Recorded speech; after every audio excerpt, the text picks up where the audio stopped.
How to free up space on your Windows 11. Hello everyone, and let's get started. So if you want to free up the space on the Windows, the best thing that you can do is delete unnecessary and temporary files. So some of the locations from which you can delete is go to this PC and choose your Windows C. Then after you have to go to Windows. Then after search for a folder called as software distribution and tap on it. These are the files and folders created during Windows Update which are not that necessary, so you can delete it. The next location is press in Windows plus R.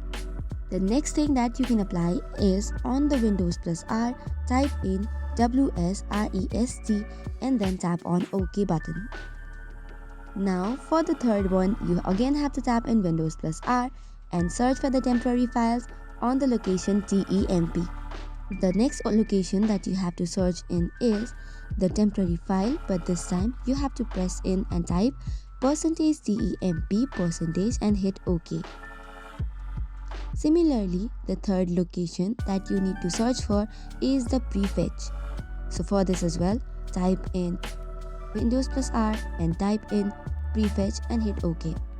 So these are the three locations from which you have to search for the temporary files and delete it. As the last solution to free up the space, you have to press in Windows plus R and then search for CLEANMGR and hit OK. From here you will see a list of temporary files and you have to tap on OK to permanently delete all of this.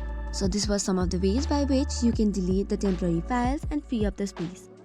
That's all for today's video. For more such contents, do not forget to hit the like and subscribe button. Thank you and keep watching.